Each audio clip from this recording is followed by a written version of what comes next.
नमस्कार, मैं हूं मनीषा सिन्हा और आप देख रहे हैं परिवर्तन।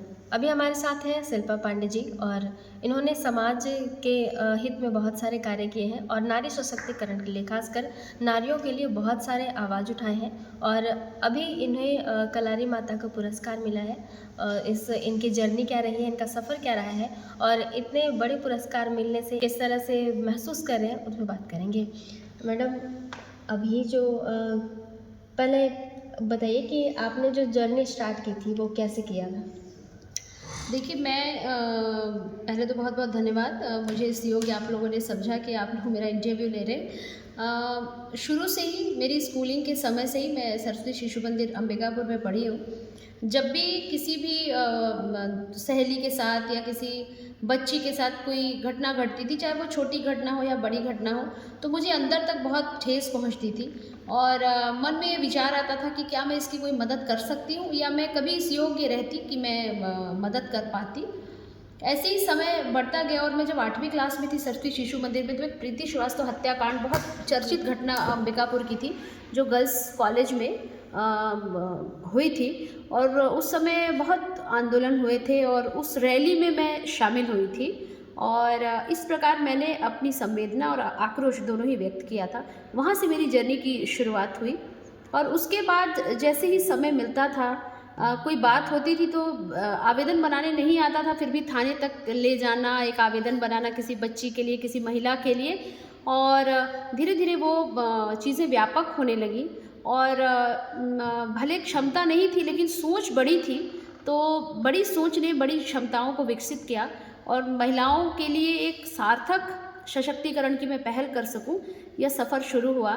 फिर मैंने एक समाजसेवी संस्था बनाई और समाज सेवी संस्था के माध्यम से मैं जो बच्चियां जैसे किसी बच्ची के साथ अगर दुष्कर्म की घटना हो गई, छेड़छाड़ की घटना हो गई या घरेलू हिंसा हो गई, उस समय उम्र कम थी तो इतनी समझ नहीं थी, लेकिन ये ज़रूर पता था कि गलत हो रहा है और गलत का विरोध करना है, तो स्वयं भी मैं खड़ी रहती थी और साथ में और भी लोगों को मैं प्रोवोक करती थी, मैं मोटिवेट करती थी कि नहीं, हमें अपनी बारी का इंतज़ार नहीं करना है, यह घटनाएं किसी किसी भी साथ हो सकती है, तो हमें इसका पुरजोर विरोध करना है। जैसे आपने जर्नी स्टार्ट की, बहुत सारे प्रोटेस्ट किए आपने, उसमें कितनी सफलताएं मिली आपको?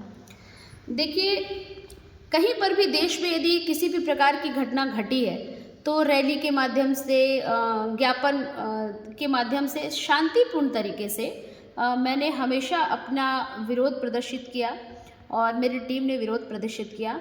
चूँकि मैंने एलएलएम भी किया हुआ है, तो मेरा पूरा प्रयास होता है कि मैं बच्चियों को और महिलाओं को विधिक रूप से साक्षर करूं, उनके कानूनी अधिकार उन्हें बताऊं, ताकि उनके साथ घट रही किसी भी घटना का वो प्रतिरोध कर सकें।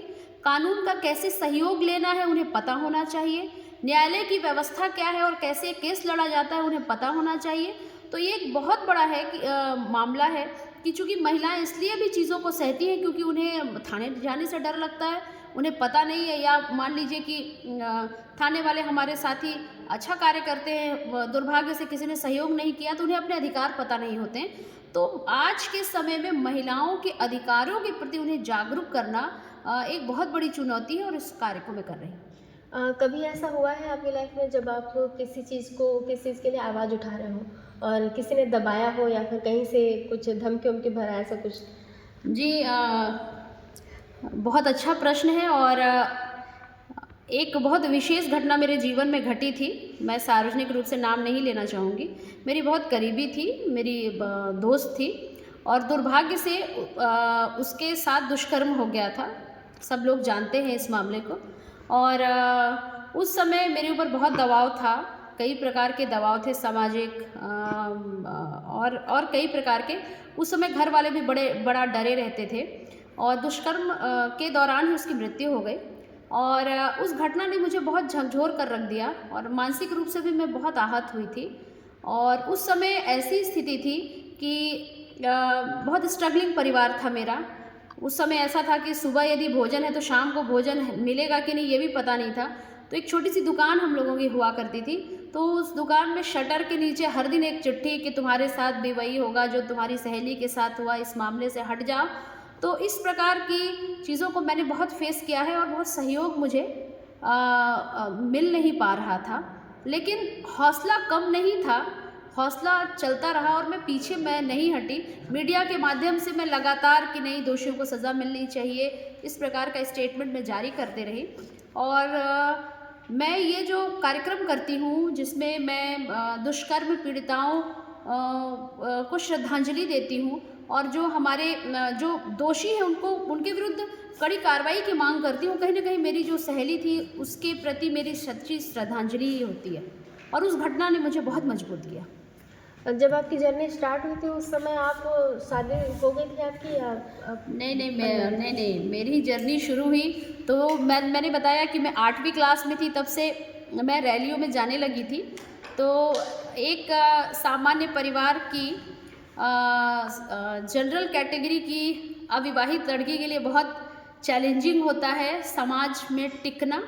बहुत प्रकार की चीज़ें बर्दाश्त करनी पड़ती हैं, सुननी पड़ती है। और उसके बाद सहा भी मैंने और सुना भी। लेकिन कहते हैं ना कि जाको राखे साइयाँ मार सके ना कोई, माँ महामाया की नगरी है और भगवती का विशेष आशीर्वाद मैं मानती हूँ अपने ऊपर कि आज इसी अंबिकापुर की धरती पर, जहाँ कभी मुझे बहुत डर लगता था और मुझे लगता था कि मैं कहीं दूर चली जाऊँ और छुप जाऊँ, आज इसी धरती पर मैं आप लोगों के सामने हूँ। और एक बहुत खुशहाल वैवाहिक जीवन भी है मेरा और मेरे जीवन साथी का भी मुझे भरपूर सहयोग है। जितना सहयोग मुझे ससुराल पक्ष का है उतना ही मेरे मायके पक्ष का भी मुझे मिल रहा है।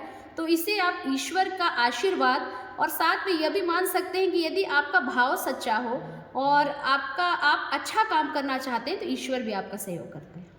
अभी आपको जो पुरस्कार मिला है कलारी माता का पुरस्कार, उसका मतलब क्या है? देखिए, माता बहादुर कलारिन सम्मान जैसे ही मुझे प्राप्त हुआ तो ये जो माता बहादुर कलारिन जो एक शख्सियत थी और उनके बारे में भी सर्च होने लगा कि आखिर ये कौन थी। तो जब मैं इस पुरस्कार के लिए आवेदन कर रही थी तो मैंने भी इनके बारे में जब पढ़ा और जाना तो मैं आपको बताना चाहती हूँ कि बालोद जिले से ये आती थी 14वीं शताब्दी में। माता बहादुर कलारिन अत्यंत इंटेलिजेंट और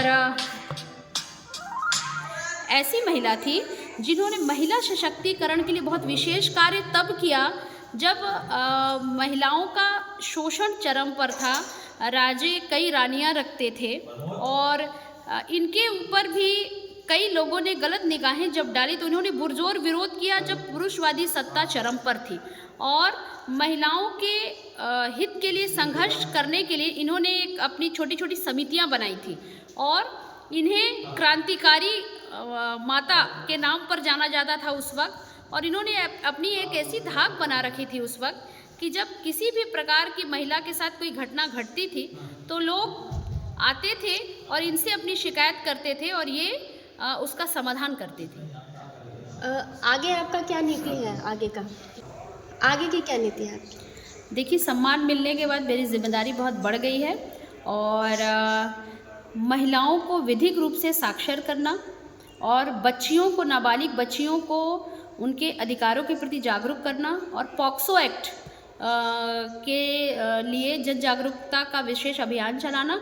और साथ ही मैं आपके माध्यम से लोगों तक ये बात भी पहुंचाना चाहती हूँ कि बच्चों के लिए मैंने एक विशेष अभियान चलाया हुआ है जिसमें जो स्कूली बच्चे होते हैं, छोटे बच्चे, लगभग 5वीं तक के बच्चे या उससे भी बड़े बच्चे जिनका वेट ऑफ बैग बहुत ज़्यादा रहता है, बस्ते के बोझ के तले हमारे बच्चे दबे जा रहे हैं, वो जो है राष्ट्रीय बैग नीति के आधार पर उसे डिटेक्ट किया जाए ताकि बच्चों के मानसिक स्वास्थ्य पर किसी प्रकार का असर ना पड़े।